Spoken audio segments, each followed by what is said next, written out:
Oh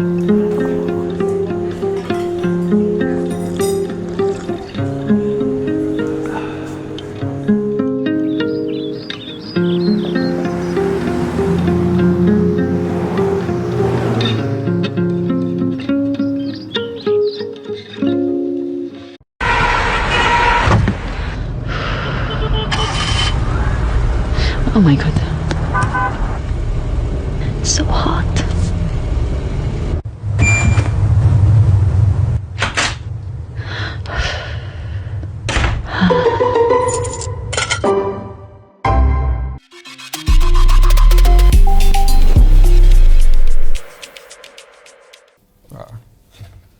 All right. Introduce yourself, Baba. So, which language are you guys most comfortable speaking? English, Wolof? When I'm comfortable with Wolof. English. English. English. I would say a mix. Mix. Yeah. Okay. Ah, baby, Harry.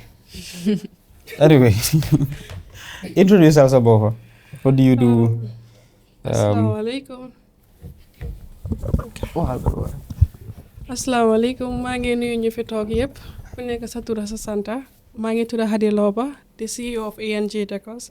Ma dee decorate hair, weddings ak yooyu lady, birthday packages. Waxtaan la. It doesn't matter. Just Yeah. Wedding packages, bouquets, yeah, etc. Wedding, so event planning or event decoration? Event decoration. Lan moo nekk difference with planning and decoration? Event planning dafa mel ni comme kooku daf la planal xew bi everything moom mooy andi DJ. You see nataalkat bi ak yeneen. But event decorator kooku dafa ñëw decorate rek den mu dem. So you do def planning? No, not yet. Why? Yaaguma si waaye xam naa maybe in next 2 years or more bëgg naa door loolu inshallah. Yeah? Yeah. That's good. Yeah, good afternoon, everyone. Can you please pull the mic?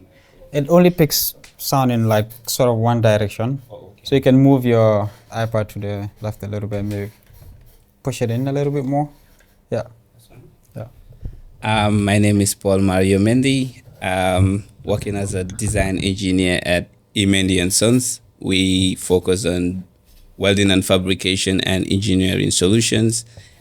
Pretty much you can have an innovative idea, and then when you work with us, especially in terms of mechanical engineering, we will bring it to life. In a normal sense, welder man budega angalela rek, like I always say.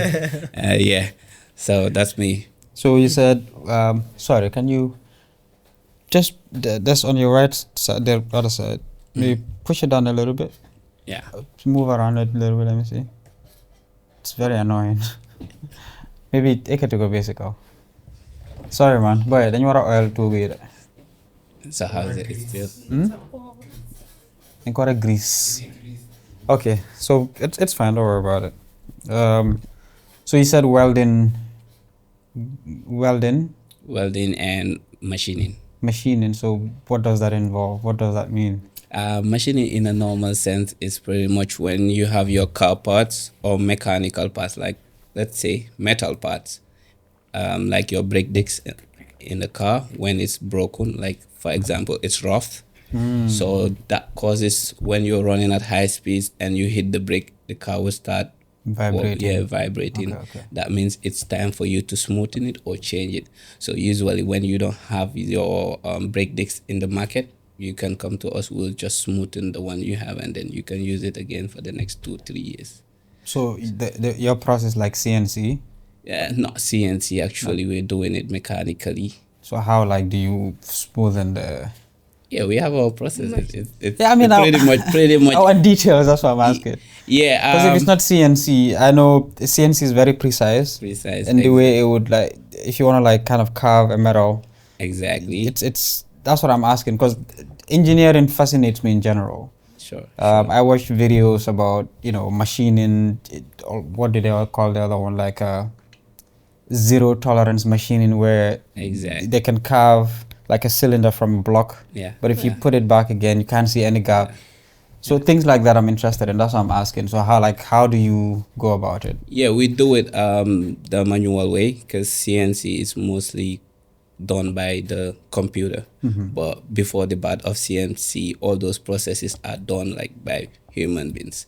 So CNC is more of a robot replacing a human machinist. So pretty much we'll clamp it on a machine, and with precision, the machine have gauge which we follow and make sure we follow the precision manually. Okay. Yeah, with the help of gauges. Okay. And So it is still precise. Yeah, Yeah. exactly. Okay. Makes sense. Good afternoon, everyone. I am Fanta Kuyate from the University of Applied Science, Engineering and Technology. I am an year 1 student in mechanical engineering, and I am currently an intern at Emendy and Sons. What year are you in? That Year 1. year 1. That's your first year. Yeah. I think you did say it. Sorry, I kind of missed it. What are you majoring in? Mechanical engineering. Mechanical engineering. So we hear these ones: mechanical engineering, electrical engineering, engineering. Like, can you break down what that means? I think engineering encompasses most of innovation and creativity, and it focuses more on these things that we call experts from outside to do for us in the country. Like, for example, what they do at Emendy and Sons, the machining stuffs, people call experts to do those. We have the crankshaft machine that Sorry, go on. we have the crankshaft grinding machine that when you have a crankshaft that has a rough surface, you don't necessarily need to go and buy like a new one, which is really expensive. You can just come there and then they will manage it for you, grind it, and it will be good as new, and you can use it for next few years. So I think it's really important for the people of the country to focus more on it, because it brings development to our country. Okay. So I guess mechanical engineering in the category of engineering would be like something very specific. No, mechanical. Opposed to say chemical engineering, for example, or electrical engineering, for example. Mechanical engineering, though it has the name mechanical, and then you might just place it around the mechanics side, it is very broad. It's one of the most broad engineering. When you do mechanical engineering, you can go into welding, you can go into machining, you can go into automotive. There's a lot of mechanical engineering fields that you can go into. It's really broad and wide. Okay. So those are just few of its aspects that you can go into. Okay. So Zizo. I almost say you have an intern until she mentioned Emendy. Oh wait, she's an intern at. So Yeah. when she said like she's at the university or something like that of applied, I sound like, wow, you have an intern here, and she was like at Emendy. I was like, oh Yeah. that I didn't even connect the dots. Yeah. Sorry, man. I'm a little bit slow today, but Yeah, but anyways, my name is Zina Zoka, commonly known as Zizo, and I'm a visual artist, an art trainer, and art event organizer.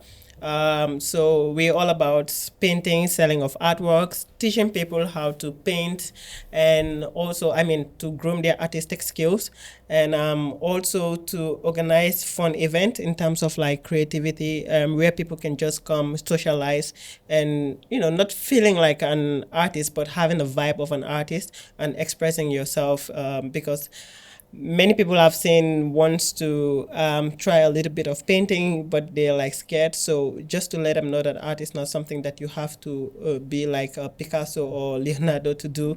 Anyone can do it, and then you can just feel comfortable with it. And also it's something that also helps the mind. As an individual, it helps your state of mind. It helps one's mental health as well, because it relaxes you. Okay, so that's things we work on with people, and then try to make them realize that art is not all about painting, but it's also a form of healing as well. okay, that's interesting. Yeah. You said it's something people should not be afraid of, if I No, hear no. it correctly. It's something that you should not be afraid of, because Can you learn it?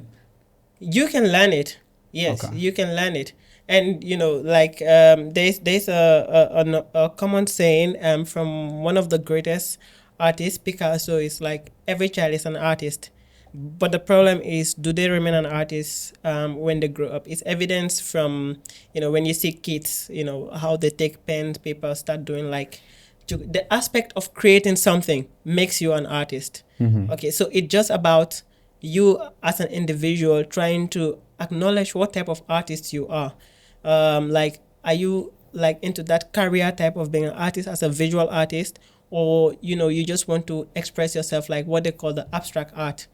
Just create something that tells something or expresses something that people understand, or you pass a message through. That's an art. So it all depends, but it's something that is learnable. Okay, you said everyone is born an artist. Yeah. And then it depends if you remain an artist growing up. Yeah. I mean, say someone like you would say you remained an artist. Yes. Or did you learn it again? I would say, well, I realized that I am an artist. I found it interesting that I am an artist. I work on myself being an artist, learn from people who are artists to be a better artist, and develop myself to be, that type of artist that I want to be. And I'm still learning, because art grows every day. Like every day you see different type of art, like they have like the conceptual art, abstract art, different type of art. And whatever you see, you want to give it a try. So you go into a lot of things like that. So yes, I am learning, but also in the process of learning, I also like teach, people. And in the process of teaching, I'm still learning. So yeah, that's an interesting way to put it. Yeah. Nice. I am not one. I'm yet to explore that side of the art. I mean, like you said, art is broad. I mean, a different type of art, not in the. Yeah. So you see, the thing is like, okay, so like they spoke about engineering, and she spoke about how to call it event planning, right? Yeah. So what the artist will do is he can actually work with all of them. For example, he can be very good at engineering, but not so good in sketching. I can like quickly just sketch out something that he imagined, and then he use his technical skills to develop it in terms of like, that's where TD comes in. Okay. And she might be talking to a client about something, and she don't have an idea about, for example, the stand or whatever you're putting up, the seat and stuff like that. I could just like sketch it out and give the client like a quick idea as to how your event is going to be, and they'll be like, oh, can this come here, can this come here, and then I can go back home and start developing that. So that's where I come in also as an artist. So it's like, it works in every field. Yeah. You understand? Yeah. So yeah, and I'm sure even in his field, he involved artistic skills there, right? Yeah. Yeah, you have to sketch out the bolts, the nuts, and things like that. Oh, yeah. And then before so it plays like a very important role in almost all aspects, and that's why I say everyone is an artist. Okay. Yeah. That's interesting. I want to go back to him because it seems like your fields are connected in the category of mechanical engineering, right? Yeah. Yes. So I'm guessing that's your background too. Your Mechatronics. mechatronics. Okay, what does that mean?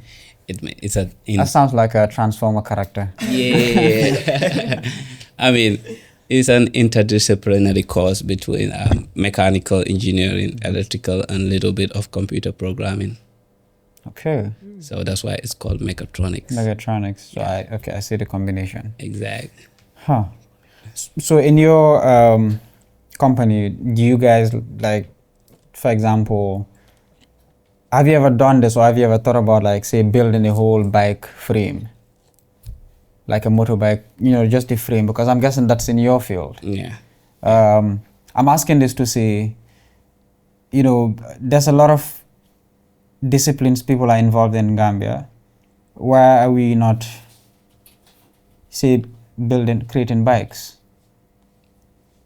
Yeah, I mean, to be specific about the bike, I haven't thought of that, or coming up with the design to build a bike frame, because before you try to create something, you have to look at the market first. Because in engineering, actually, we say you don't recreate the wheel, when it's already available, and it's cheaper when they import it, and it's going to be expensive when you build it here, people are definitely not going to buy your product. So in as much as you're an engineer, you also an entrepreneur, you want to build a product that will actually, sell in the market. I mean, there's a definite need for bikes in the country, so there is a market. The question is, are you going to be competitive in terms of pricing? Yeah. Because you can source things that you don't necessarily have to create, like the wheels, the engine, the headlights, the brake, do these kind of things. And even if you have a design, there's a lot of Chinese companies in which you can submit your designs and they can, build it for you, like say the plastic panels, these kind of things, right? Yeah. And another aspect of Gambia would be you'd have an advantage in a sense where it's like locally made, right? Yeah. I can see you getting support if you're involved in something like this. So I'm saying this to say there's a definite demand for it. Sure. But is this something you guys are thinking about? You guys are probably going to do in the foreseeable future if there's there's an interest in it? Yeah, it's possible in as much as. Because in my head, I'm not a mechanical engineer, right? Yeah. But I know building a bike frame, it's just pipes you need, right? Yeah. The design is where the work is, but the raw materials, they're readily available locally. Yeah. And I'm sure you guys deal with metals all the time, so you would know what the prices are and how much you need to invest into making one bike frame, this kind of things. Yeah. So is this something you probably get into? Yeah, someday? in the near future, when we have the production line where we can, be able to produce as much frames, because, like you mentioned, if I will be able to be competitive in terms of pricing. Yeah. So it means that I have to have the production line, because, you can't be producing 1 or 2 bags and be competing with someone who can produce like 100 bags. Yeah, of course. Yeah. That's true. Yeah. That is true. But this is just interesting because this is a national issue. It's a concern for national issue, and I see where if Gambia wants to be self-sufficient, we have to produce what we use. Yeah. Right. If you could come up with a proof of concept, I think you can find investment or grants for something like this. Sure. So I'm sure you're thinking of production line, making sure you can deliver. The concept is the easiest part. It's the production that's the complicated part, because you have to produce hundreds, if not thousands, of bikes that are free from defects. That is a challenge, right? But if you could do a proof of concept, if that is something you're interested in probably doing, I think you could potentially find investors or funding from either the government or international grants, things like that. Sure. I mean, that's a very good, idea, and I think, like you said, it will work pretty much. If you put in work into it, definitely it can come into pass. Yeah. Think about it, man. Sure. If I was in your shoes, I would definitely try to build a bike. Sure. At least a bicycle. Yeah, but I have a friend that's actually not working on the frame, but he's working on the concept of these bike parts. He's also a mechanical engineer, so he's looking into that. Okay. Yeah. That's cool, man. But If you do it, you have to give Daily Dose credit. You Sure, mentioned it here there's first. someone that is, I think, doing something like that here in the Gambia. He's producing bikes with Locally made? locally made, but it's like electric bikes. Oh yeah. Yeah, The and guy at GTI. exactly. Yeah, he was even at he's a really good guy, and he spoke recently on TV whereby he said he could assemble like a car in a day or something like that. I don't know if we're talking about the same guy, but there's one guy who does programming or No, assembly. this guy is actually Ibrahim. If I'm not, he has been to a lot of pitches and stuff like that, and he has one based on that, and he's actually like good in that. So I think if you have such a person, you can try to see how you can work with them and things like that, and I mean Make things get work. moving. Yeah. Sure. I see how the three of you could conceptualize something, because you can, I mean, when they're designing like a new Lamborghini, for example, you'd have an artist sketch out Yeah. like a rough sketch Yes. of Yeah. the car, the design, of that sort. This could be a collaborative project. I don't know. I'm just saying. Yeah. You could. But I also understand his point of view, because what he's trying to say is like there was a quote he quoted from the mechanical engineer. Oh, we don't recreate the wheel. The will. So it's like what he feel like there, like it's too much in the quarter. Like why invest, your time on it or something like. But It's not, the statement is not recreate the wheel. It's reinvent the wheel. You're not reinventing the wheel. That's a difference, right? Yeah. Because if you're reinventing the wheel, it means you're now trying to redesign what it means to be a bike. Like, how can I redesign this bike to something completely different? That would be a complete different challenge. That's not what I'm saying. You don't have to reinvent the wheel. You just have to, I don't know, for me it would be like for curiosity's sake, like what can I do? What can I create? Yeah, I get it. I see a like, bike, I give want it to a try. recreate it. I want to do Yeah. something. Like- There's a market for it. Basse, if you go to Basse, it's like there are 10 bikes to one car. Yeah. It's all bikes. Farafenni, it's all bikes. Soma is all bikes. So there's a market for it. It depends on the delivery, how much quantity of that you can deliver, and the production line and all the complications on how to do it. But the idea is it's sound. Yeah. In my estimate. That's cool. Well, I just hope bike don't become a luxury. Like before now, people start using it as a means to Yeah, I mean, as identify status. long as population will grow and national development would happen, there's always going to be a need for bike, because you're thinking of more cars and people want to get from point A to point B quickly, and the bike is the quickest way to get there. Yeah, exactly. And I think there are more bikes now than there were like 10 years ago. Okay. So that's a sign. Coming back to you, some of the things that you are learning in school, would this involve like designing? Yeah, absolutely. The first year, for the first semester, we don't do any designing. We go back to like high school, TD, but we say like engineering graphics, as we say in university, where we learn the basics of, drawing. And then the second semester, for the mechanical engineers, we have a software called SolidWorks, and that's what we use to like, sketch out parts of machines, like bearings, like gears and stuff like that.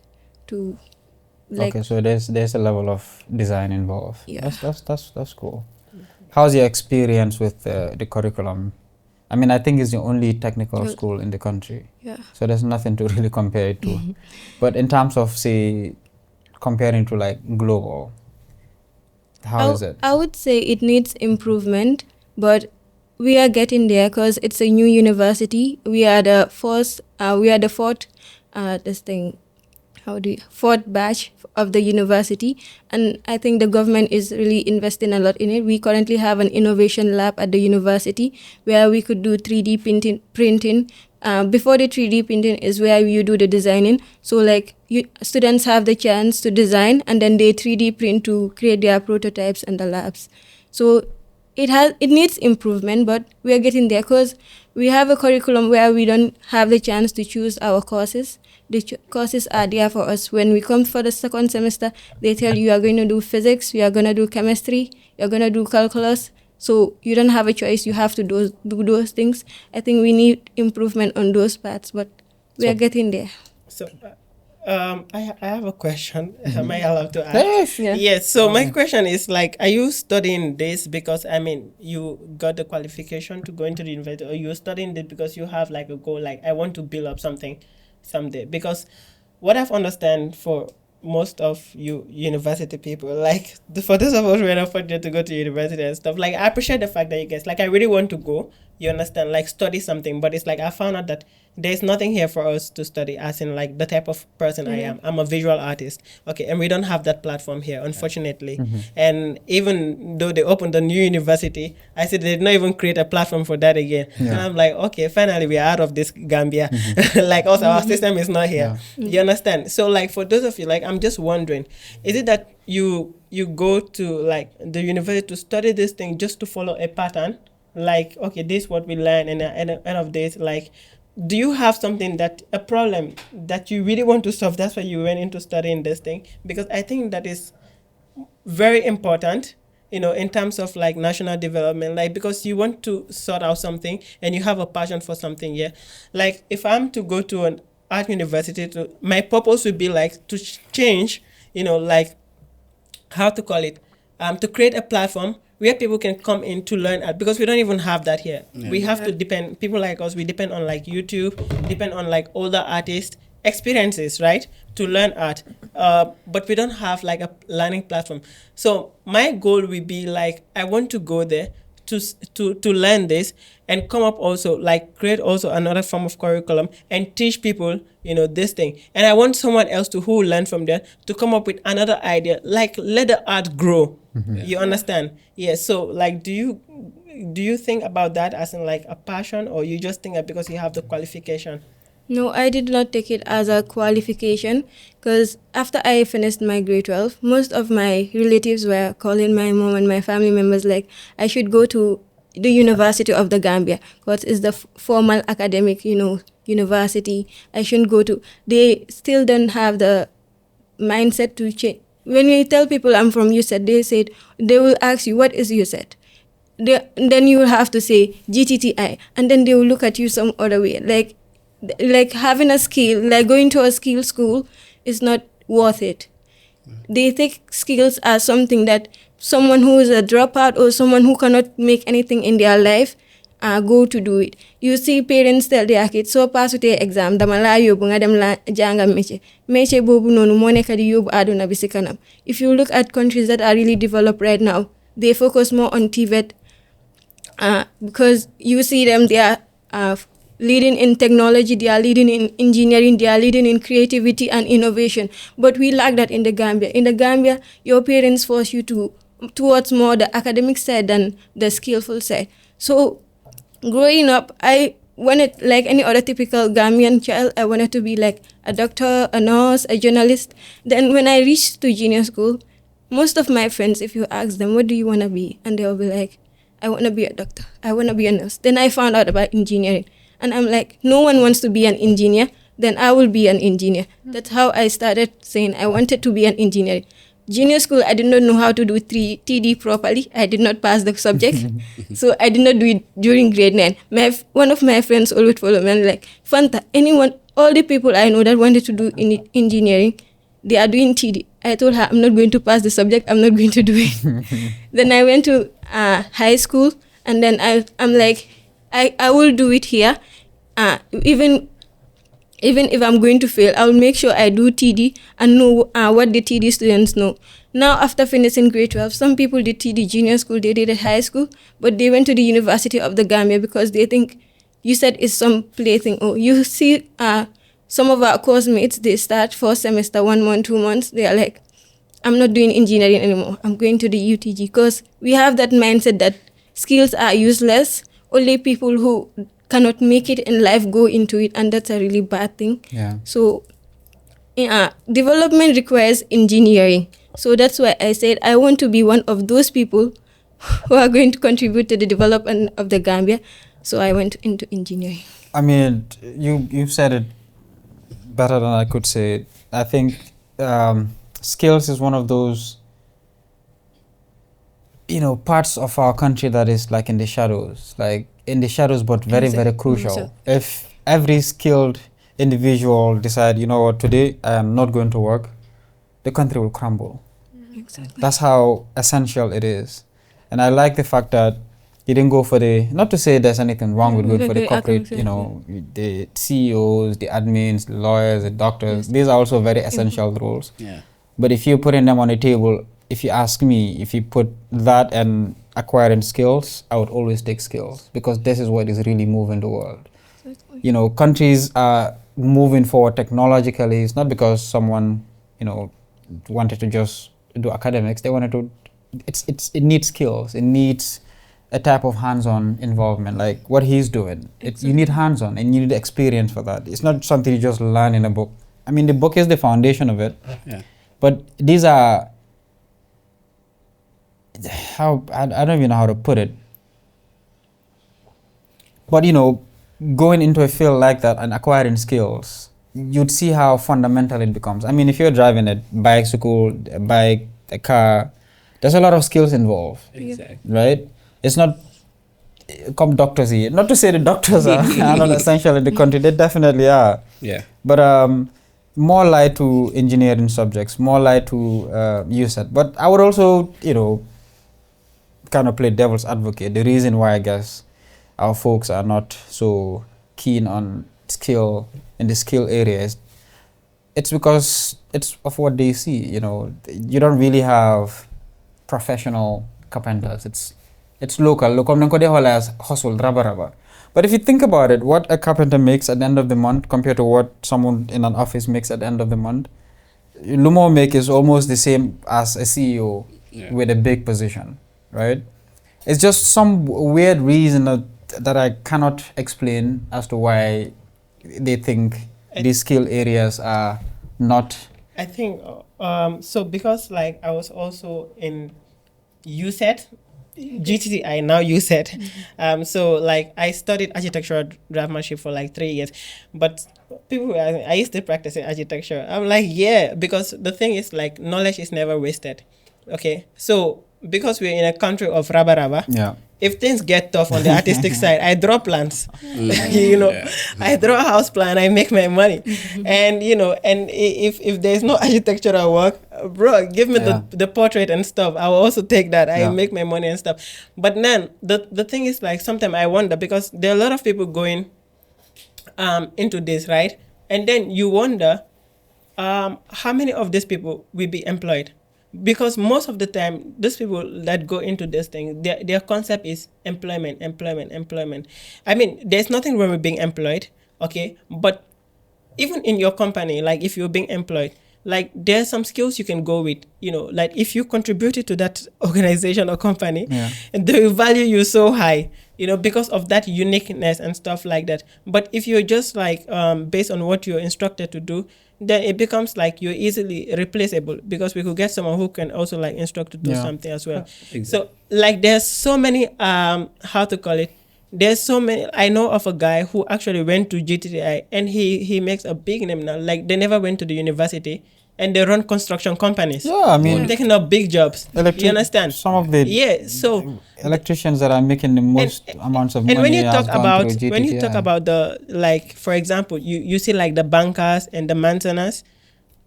When I was like at my final level of GTI, so I was given the position of like site supervision because our supervisor went on the trip to Basel, so he left me in charge and I had to pay these guys. Then I saw how much these maintenance make, like every 2 weeks. Yeah. I was shocked. They make money. Like, then why do these people behave like this? They make money. Like, like they make real money. And I'm like, but why do they carry up themselves? Like, then I realized it's the mindset. Because they always think that the bankers, the doctors and stuff, you know, are on the AC and stuff. So they're having good life. Then, so for them, we're just, you know, like on the street and stuff like that. So it's how people carry themselves and stuff. We could be in the same company, earning the same amount of money.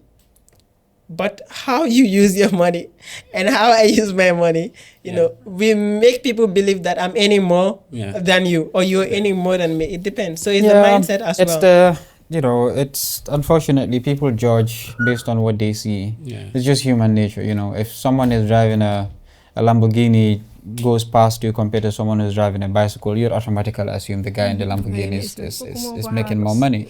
You know, these are... And it's easier for that guy to have a job, you know? Like a contract. Because like, for example, let's say, you know what most people do, like client? So when you go to them, like they call you for like a house plan, you go to them and you trek and go there. They come, they see your legs, you trek, like, they can see, so they try to analyze you. But and then when you give them a price, they're not even scared to negotiate. You understand? Like, to come down to the lawyer. And I'm like, imagine someone building a house for like how many millions? Is negotiating on like 20,000 for a house plan. You understand? But drive a car and go there. Give them 40K, like, for a plan. What happens is, this is human nature, right? Yeah. It's, when they say first impression matters, it actually really matters, and people in marketing really understands this. It's not new. Yeah, exactly. The way you present yourself, this is how you're going to be perceived. Exactly. And I can argue the same for you. The way someone present themselves towards you, that's the same way you're going to take them. If you, I don't know, how can I put it? If a client approaches you, depending on how they're dressed, you're going to charge them differently. Yeah. If someone comes to you wearing a suit and a tie and they smell nice and they just parked a Range Rover, they'll be like, Zizo, I need a portrait of my wife, compared to someone who came on a bicycle in shorts and says, Zizo, I want a portrait of my wife, who are you going to charge them more? Oh, well, you're right, but for me, the only time my prices change is when it comes to government and individuals. But like no individual, I don't like. But anyway, you're right. It's human nature. Like, we judge based on what we see. Okay, so sometimes you go to a place and I see like, these people can afford this price. Oh, I will give it to you, and I'm like, oh, this guy, they're just starting up. Anyway, Sha, you people can pay this. Exactly. You understand? So it's human Like, nature yeah, it's human nature. in that sense. Hadi, where do you draw your inspiration? For it draws inspiration, be. This is decoration, be. I don't know if you guys know, but if you have any event, ANG Deco, really good. Yeah, we are not married yet, but we are booking our marriage in April. Not just marriage, like workshops. I mean, market yourself, man. How am I been marketing it for you?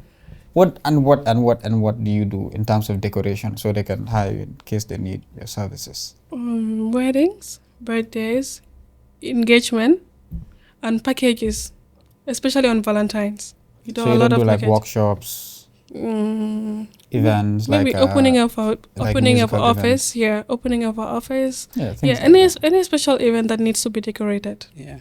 Yeah.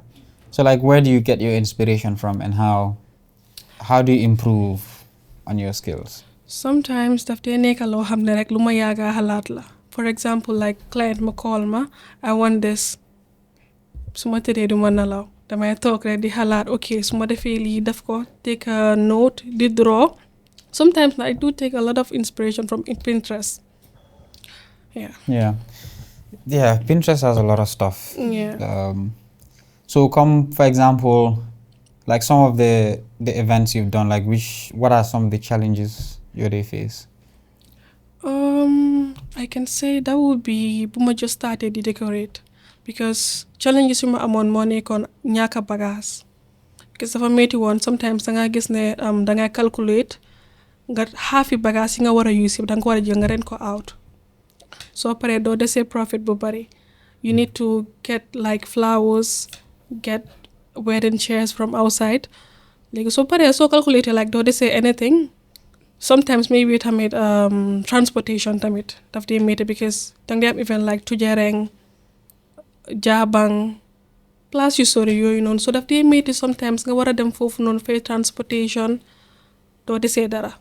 So ba pare event planning moo nekk loo xam ne dangaa charge client ba pare soo ko chargee nga ne ok transportation xaaral ma charge ko 2000, kii xaaral ma charge ko lii, dangaa dem foofu noonu nga spend more than that. Because sometimes maybe sa employees yi mën nañoo wax ne fàtte naa lii, fàtte naa paak lii, you have to go back home nga jël loolu isi ko. So hanga with that profit bi mi ngee dem. Yeah, that's You don't have anything like miscellaneous spending, Like In terms of charging. yeah, in terms of charging, like, I mean, something could happen. yeah, I think bi ma just started xaw ma woon loolu yëpp. Yeah. But then right now, yeah, dama dem mën a, for example, if I say transportation $2,000, I would add another 1,500 Yeah. pull in case. Yeah, because it's happened even like Yeah. in our field. Yeah. I realized that there was a time I used to give a client price for paints, and then I would just estimate like, okay, I just need one pot for this and that, And when I go the paint finish, how do I go back to the client to tell them, oh, the paint finish, because they will think that I'm scamming them. So is it not something like you would, based on your experience, you would know exactly how much you'd need Yeah, in terms of? that's what I do now. So it's either I add an extra or I tell you like miscellaneous. So in case like I have to, there's something left, I will spend it from that amount. You Yeah. understand? But it's kind of embarrassing when you go not a for work. professional. Yeah, and then the paint finish, and then you have to go tell the client when you've already sorted out payment and everything like that. So it's kind of very like difficult. crazy sometimes. Yeah. For me, before I used to take all my profit and just put it on one event. After when I start calculating, halis bi yeb jeex na. Yeah, but that is because so what I realized is most time we still consider ourselves as like the startup that we are, like the individuals. So we don't consider a lot of things. Like we think that we can do the finances, the planning, the this and that, so that becomes like a problem sometimes. We only have one head. Yeah. Like, so when you do all those things, sometimes, especially when it comes to like costing, for us, the market price changes like almost every time. Exactly. This is why now, It's everywhere. to go and tell a client that this pen costs this one, I'm scared. Yeah. I'm like, they used to sell it 1.5, but let's just put 2,000. Yeah. So if I go, it's 1,700. I'm on the safer side. You understand? Yeah. So that is it. Because sometimes you go there, like, and even the client will think that you're overcharging them. You understand? So sometimes, and one thing I realize about clients here is that they know how to beat down your workmanship, but they cannot beat down the price of materials. And if you are not there to work, what's the purpose of the material? Yeah. Exactly. Yeah, I guess like- you overcharge and then get to a point where Exactly. you're This is where what he said in the along the line is very important. Like they look at us like low class, skilled people. Yeah. You understand? That's why they are not ready to pay for a certain amount. And then it also bring me back to how you present yourself. Most of the time as startups, we are always scared to lose the customers because we want to work. This is why we are charging less. And then at the end of the day, you end up finding out you are actually operating at loss, and then your business is not going to grow. Yeah. No. You understand? So most of the time, people can come to you in a form of, I want to patronize you, but what they're doing is not patronizing because they want a favor. They cheaper want rate. a favor. So in as much as we are starting, we should be able to respect what we are doing, because people that are seated at office are paid for that.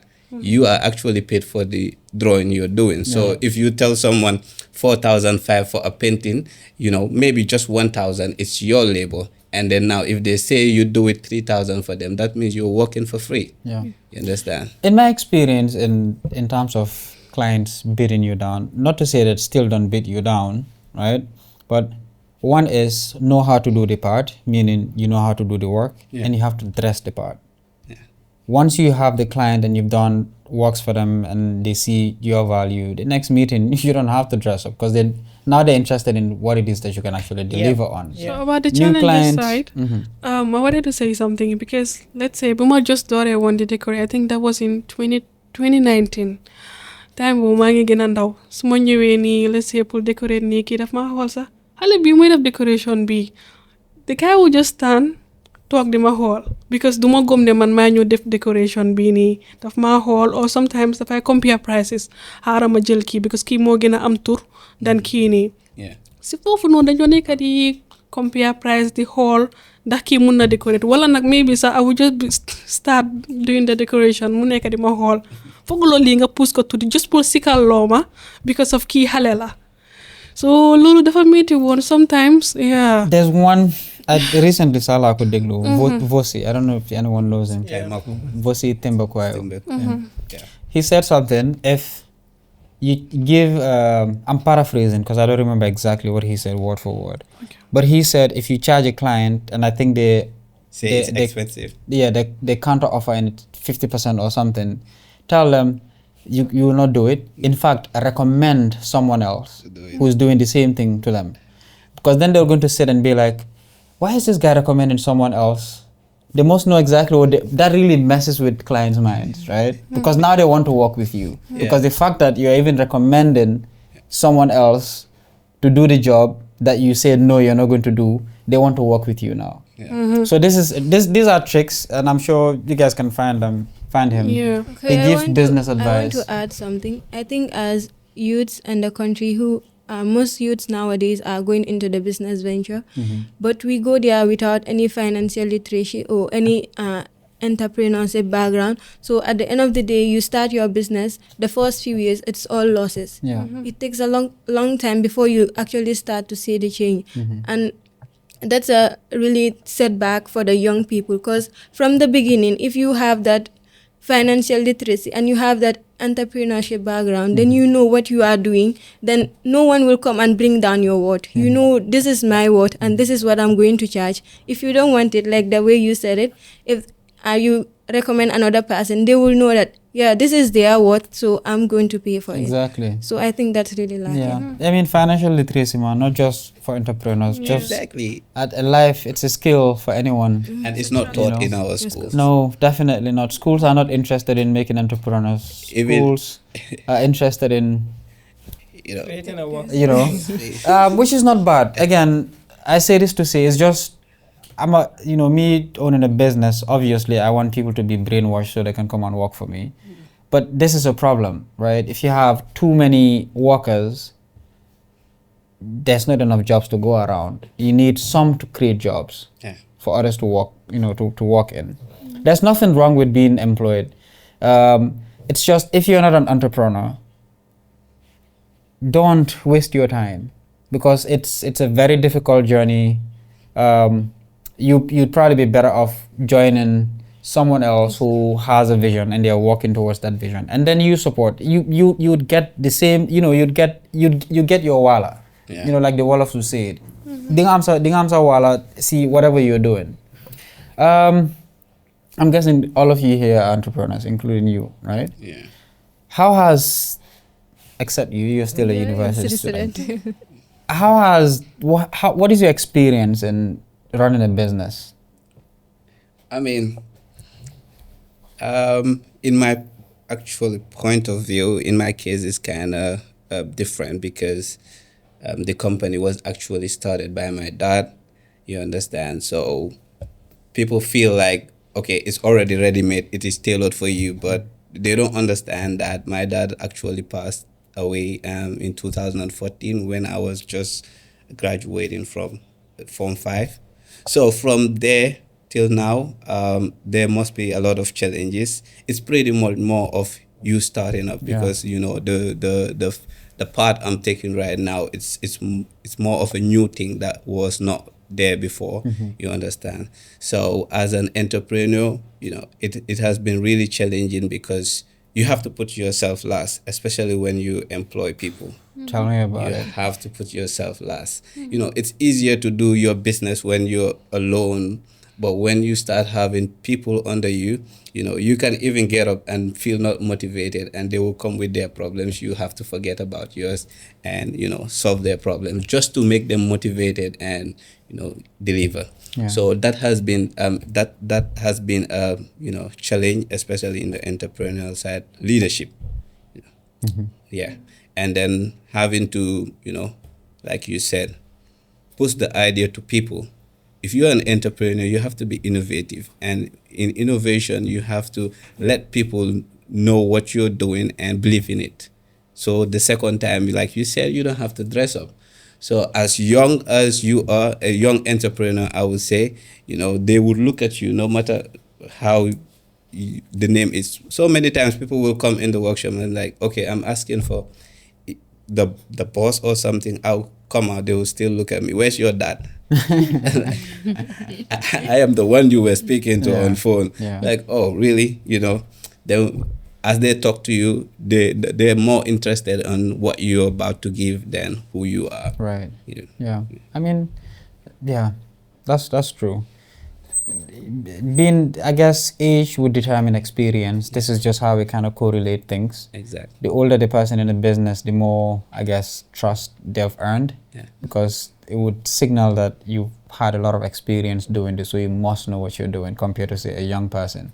But this is, these are stereotypes, I guess. You'd have to prove yourself that you can do the work regardless of how old you are. Yeah. And then it's easy moving forward. Your experience. My experience yu bari na torop, especially bu ma just commencé lii ni ANG, so dafa metti woon sa beginning bi, because I can remember time boobu dama de just téye machine bi di bloyal xale yi balum si koñ bi, so dafa metti woon. I started with 2,500. I think that was my first event.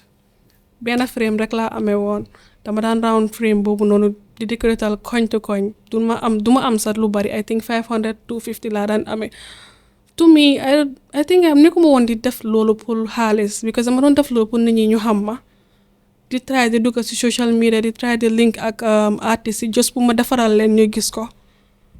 Dafa nekkoon loo xam ne daal lu metti la, te bëggoon naa give up sax, because dama daan toog ay 2 months duma am event.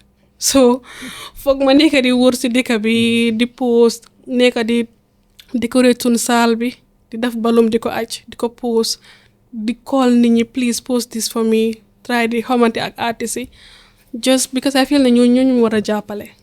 And sant yàlla léegi alhamdulillah. So I'm getting there a little bit. That's good. Nanka rek. Nanka rek mi aga foofu.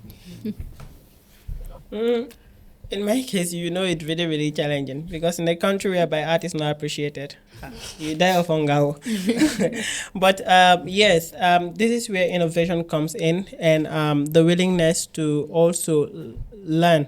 Okay, so because I'm someone who is not scared of learning, I can learn from anybody, kids, adult, anyone, and also not shy of asking questions. So I learned a lot, in art, even though we don't have a school of art here. I try to make sure I engage with older artists, younger artists, to learn as much as possible, attend like even art trainings with, people maybe 3 days, 5 days, something like that. And that really helped me, because then I later start seeing myself as not just like an artist that paints and sell artworks, but someone that could take up like murals, and someone that could like also teach. And that led me into getting like part-time jobs, in institutions. And there was, because of my artistic skill, so there was like an opportunity for like let's say in fashion illustration, in regarding the fashion industry. This was something I've never done, but because I have that knowledge on art, when I applied for the job, and I was like, I think, let me go read out these books and see what this actually entails. So I put myself into learning, and and now I can actually teach a fashion illustration without even using a book, and like it's been like 4 years now. And I've taught over like 200 students, and some of them never thought that they would ever draw in their life. They all they thought about was just to come to the fashion school and sew clothes, but they never thought that they were going to design their own outfit. But now, like, there is no student who graduate under us that cannot sketch out their idea of their own outfit, and we make sure that they provide a portfolio where they do like authentic outfit, something that did not take from magazine, anything from your skill, you design it. So we are encouraging creativity and innovation, something like that. So that is what we are doing at Ida's Idea. So so, and also I did not limit myself to just be within the art field. I make sure I expand my network by attending events, linking up with people, and being so regular on social media, because people have to see what you're doing, and I try to push it out in people's face. My friend even say, like, you sleep on the internet. Yeah, because I'm hungry. I need something for if we only have to relax on like, the artwork selling. Sometimes I give even real estate companies the price of my artwork, and they see it as too big to pay. And I'm like, whoa, someone that is selling a house for how many millions? This artwork is just worth like, less than 20K. You cannot afford it. Yeah. You understand? So I keep on packing those artworks there. So if I have to survive on that, it means I'm never going to survive. So you have to come up with ways. So that's one thing as well. And then another thing is the aspect of like people looking down on you, like, like they see your works online, but they don't see the individual behind it. So when I go to like a client place and then they like show me this big world, they're like, you can do this. You like they're looking at your eye like you need scaffold. I'm like, they start asking love. I'm like, yeah, how many days? And then you tell them and stuff like. So that is another thing. Okay. One of the challenge as well is for example in terms of like exhibitions, like you paint for almost a year, you call people to come and see what you've done, and like people love the work, but they don't have the financial means. So it's like what my friend used to say, the mind is willing, but the pocket is not. Like they don't have before someone buy a piece of artwork for $10,000 is, how much is a bag of rice? Like why would I put this piece of artwork here, be looking at it? So the mindset of the people is another challenge on the artistic side of things, So until the mindset change, that art is not just like something you put on the wall, but it's something that heals as well. Then they will start appreciating this thing. And if they see it as something that you can gift to someone, because art is priceless. And like I used to tell my friends, you cannot give rich people anything now. You want to buy him chain, he can afford it. You want to buy him, but draw him a portrait. That's the best gift you can give to your rich friends. So I'm like, how can I put it? I guess the price of art is generally determined by the economy. Like you were saying, people have priorities, and their priority is what to eat, not what to hang on a wall. So I can understand the challenge in terms of generating revenue through your work. So definitely the mindset need to change, but most importantly the economy needs to change. Then the mindset of people will change, because if you're making more, then you have more that you can put aside. Because if your priorities are met, which is I guess food, rent, and what to wear. I totally understand that. So what I try to do, like in my previous exhibition, what I did was, because I know people want to patronize me, but they don't have the means to. So I came up with the idea of like putting the artwork on printables and wearable material, for example, T-shirt and mugs. That's a smart idea. And put it at an affordable price. So I can keep my artwork and make like 50 mugs, and it can all be like sold out. It could be equivalent to the price of that one painting, and I can still have that one painting, and I could sell to the rightful client, because every artwork has a buyer. That's the right way to and then the T-shirt, about it. I printed some on T-shirt, and it was like all sold out. I'm like, so okay, so they can afford this, right? So you can print like 10 T-shirts and sell it at this particular price and meet up to the price of that artwork, but then you still keep your artwork. And wait for the rightful buyers. That's innovative. Yes. That's innovative. I just want to ask you a question, like who are the people that come to your exhibition? Are they friends and families, or? They are diverse. I won't say family. My family are accountable, like for them to come there. So they are mostly like friends, art lovers, and followers of what I do. And and perhaps if it happens around let's say the tourist season time, you can say like some of them can pop, but it's not something that I reach out to. Right. But it's just something maybe they come across, like on social media and all that. Exactly. That's interesting. The reason why I was asking is because probably the crowd you are attracting are not your target audience. Like for example, young people.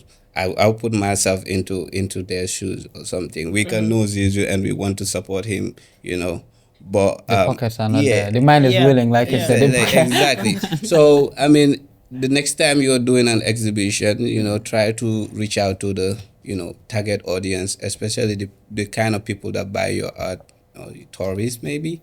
Or people like. I don't know how to put this, because like sometimes it frustrates me, like because I've been to a lot of let's say like, is it like apartment or hotels or something like that? And sometimes I see like in their companies, the type of artwork they're like printed things, imported. I'm like, why can't you just patronize the artist? You get this thing and people walking and like seeing a Gambian art hanging there, and you can tell them this was painted by a Gambian. It's cool. You understand? I won't call name, but there is an organization that, after my exhibition, I was like, look, you have a platform, right? Why can't I just leave my work here because a lot of investors come here, a lot of people, I mean, those are like, your networks are good. They could see this thing and want to buy. They were like, oh, but why can't we put the artwork in our office? I'm like, who goes to your office? Is it not based on appointment? I'm talking about put my artwork on the walkway. People can Yeah. pass and see you. Tell me about your office. Like, Yeah. you're not selling me. You're just decorating your office. I mean, there's a lot that needs to be Yeah. done when it comes to the visual art side. Sure. More support, definitely. I guess again the mindset needs to change in terms of appreciating art. But I want to jump to you. Like, what are some of the challenges you face in universities? Like, is there sufficient practical materials, in the university? Are there sufficient lecturers? Like, what are some of the challenges you face Yeah, in your experience so far? When it comes to the aspect of practicals, I think the university is lacking a lot because we know GTTI to be a old school of the Gambia, but the workshops are lacking a lot of machines. You go to the workshop, you find 5 lathe machines, only 2 are working. Yeah. So you want to make a small 10 centimeter metal bar, you want to turn it.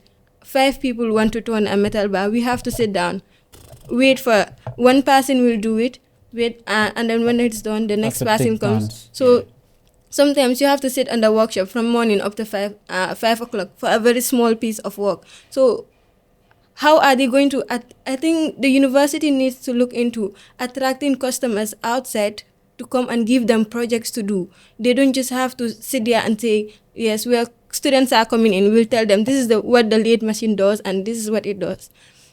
So the part in the aspect in which they are actually trying is the internships that we do.